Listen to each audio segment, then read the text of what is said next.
Wa fi sahih an Abi Bashir Al-Ansari radhiyallahu anhu.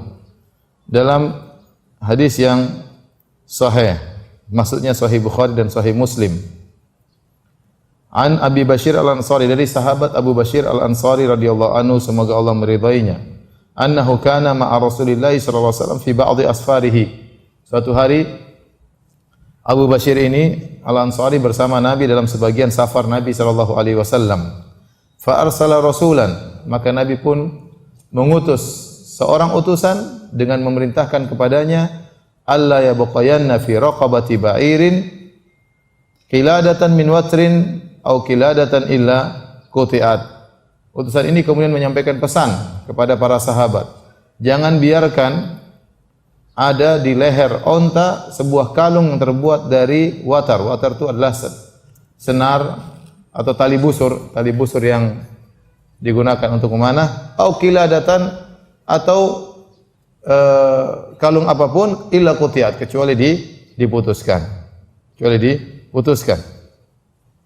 Hadis ini ya menjelaskan tentang peringatan keras dari Nabi sallallahu alaihi wasallam tentang bahaya jimat, dan jimat itu tidak terbatas dipakai oleh manusia saja, bahkan juga dipakai oleh hewan ya. Di zaman dahulu ya orang memakai jimat dikalungkan kepada leher hewan. Contohnya hewan onta. Jadi mereka mengkalungkan kalung yang terbuat dari watar. Watar itu adalah tali yang digunakan untuk busur panah.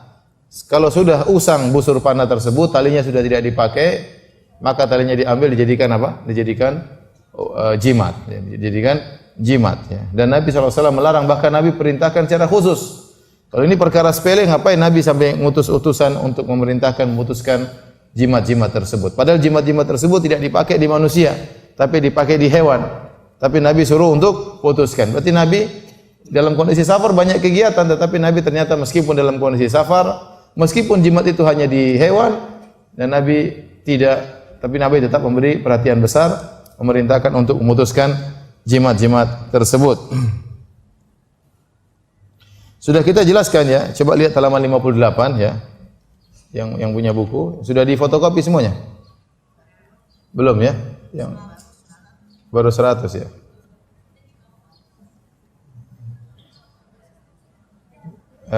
Dibagikan ya. Disebutkan ya, sebenarnya kita jelaskan bahwasanya jimat itu bersifat umum dari sisi bentuk dan dari sisi di mana digantungkan. Bentuknya mau apa saja, kemudian digantungkan di mana saja, maka itu jimat jika tujuannya adalah untuk menolak bala atau untuk menghilangkan bala. Itu tujuan jimat. Segala sesuatu yang digantungkan atau ditempelkan atau dipasangkan dimanapun dalam rangka salah satu dari tujuan menolak bala yang datang atau menghilangkan bala yang sudah menimpa, maka itu adalah jimat.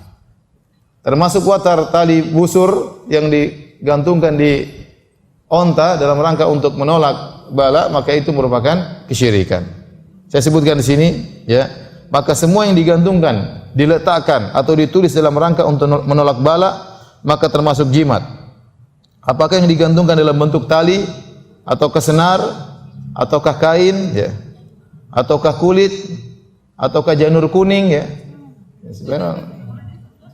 bunga-bunga ya, tulang hewan, akar pohon, benda laut seperti kerang, keong, kepiting, enggak ada kepiting situ, logam tertentu atau yang lainnya dalam rangka untuk menolak bala, maka itulah jimat. Itu adalah jimat.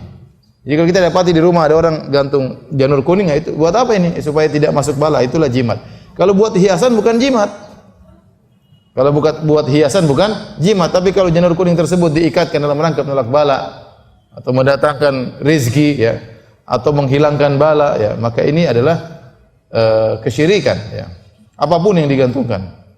Ya, sebagian orang mereka memakai kalung dari tulang ya. Tolong ibu maju-maju ibu, yang belakang bisa masuk. Tolong rapat-rapat sedikit ibu-ibu. Baik, kita lanjutkan ya, kita lanjutkan. Silakan. Jadi semua yang digantungkan, apakah janur kuning, apakah tulang, apakah akar, dan saya lihat orang ya mereka pakai logam tertentu mereka bikin gelang. Katanya logam ini, mereka meyakini logam ini ditakuti oleh jin misalnya, atau mereka pakai akar tertentu. Mereka pakai jelek kalau kita lihat, tapi mereka pakai sengaja. Ya, saya tanya, ini buat apa? Ini kalau ini bisa menolak bala atau menghindarkan sihir atau menjauhkan dari gangguan jin. Ini semua syirik. Ya. Pokoknya kalau tujuannya menolak bala, ya, atau untuk menghilangkan penyakit, maka itu adalah jimat, ya. Nanti dukunnya yang jualan itu mengatakan jin tidak suka kalau ada orang pakai akar ini. Tahu dari mana inti kalau jin tidak suka orang pakai akar ini? Tahu-tahu jinnya lebih naksir gimana? Jadi dibuat cerita seperti itu. Ini sebenarnya kita bukan pakai jimat Ustaz, tapi memang jin itu tidak suka kalau sama akar seperti ini.